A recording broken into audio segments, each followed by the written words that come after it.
nobody can make the web a successful medium for advertising.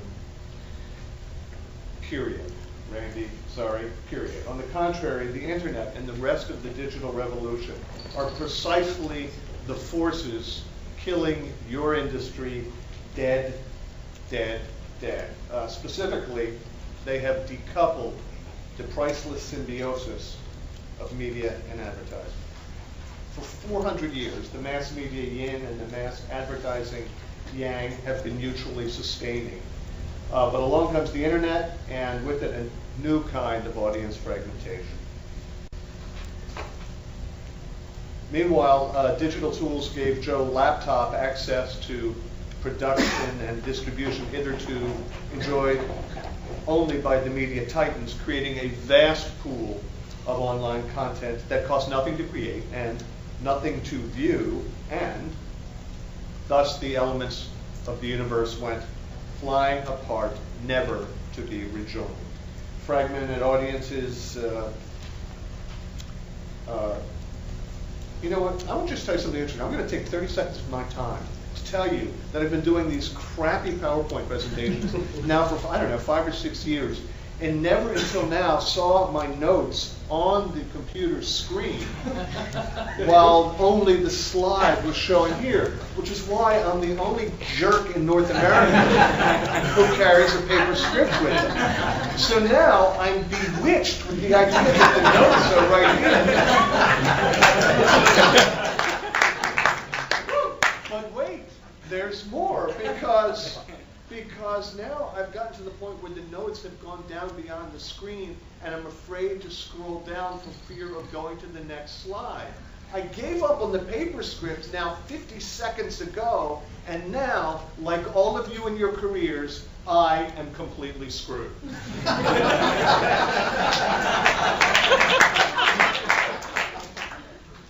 Anyway, the fragmented audience generate less ad revenue for any given channel. The quality of the content with less revenue therefore declines, leading to further further audience exodus, leading to further advertise exodus, and so on, sending traditional media into a spiraling vortex of ruin, which would be great for new media if the situation there weren't much, much worse.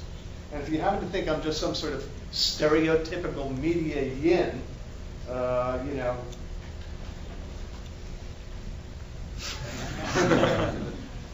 Jerry Yang, Yahoo co-founder, lost the CEO job at his own freaking company thanks to plunging revenues and plunging profits and, most of all, plunging market value. Yahoo's search business is okay, but its display business is nowheresville. And not just Yahoo, the biggest online publisher. On the internet, display is nowheresville everywhere. And this is for two very good reasons. Regrettably, I must call your attention to our esteemed host. Check out the second quote. Thanks to that pesky law of supply and demand, the microeconomy, the media economy simply does not function in a micro world. A nearly infinite supply of advertising inventory immutably and inevitably depresses price. Full stop. Collaborative filtering and behavioral targeting will certainly help CPMs, but not enough to neutralize the forces of glut. And that's not the only structural problem. The other is ad avoidance. Why does Joe Laptop not click on 99.7 to 99.8% of banner ads? Why does he TiVo past the commercial on his TV shows? Why does he advertise his used car on Craigslist instead of his local paper? And why did he cancel his subscription to that paper and read it every day online for free?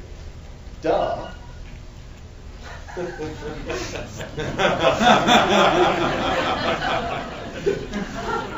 That's a very old joke and a very good one.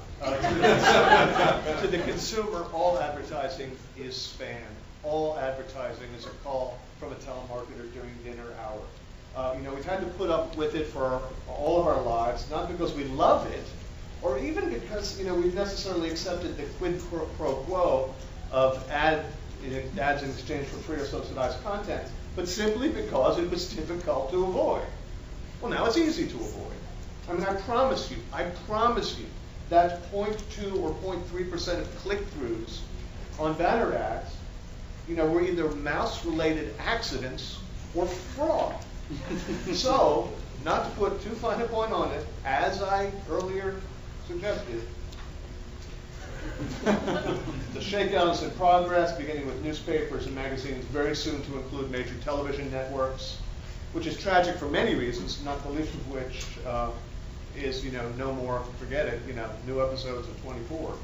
But it's also kind of delicious, considering how the major networks have been gouging their customers for the last chance gas of mass audience for going on 10 years.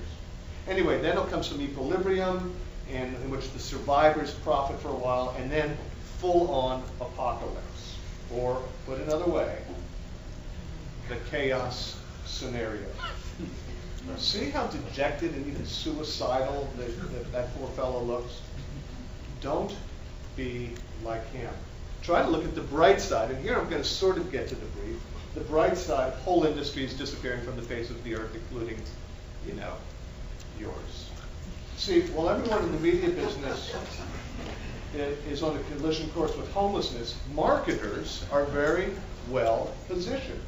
That's because the very people who are indifferent or hostile to ads happen to like advertising goods and services just fine. In fact, consumers consistently show almost a perverse fondness for brands and actually crave information about them. In fact, they feel like they are a part of them. And that's why employing the very same digital tools that have rendered advertising significantly obsolete, these people will voluntarily exchange brand information left and right. What the hell happened there? Chaos. Well, someone comes and fixes this. I will read from this piece of paper. And I know I'm getting to the end. My business partner and publisher on this is a guy named Greg Steelstra of the Bunton Group. Someone please come press the buttons. Please. In Nashville, and he has a diagram called Trialogue, which is about how the conversations about brands go. Thank you so much. It looks like that, and it's a good schema. But I don't want to get too PowerPointy about this. What it comes down to is that customers will willingly receive messages about brands, and they do it all the time already. They just don't want to hear about this stuff from y'all. They want to hear about it from one another. And as outlined in this book that I am about to finish, marketers and all of the other institutions of humanity that have previously dictated from on high to consumers, to voters, to the audience, to congregations of the faithful, they are now at the mercy of the crowd. The heard shall be heard. And marketers finally need to shut up and listen.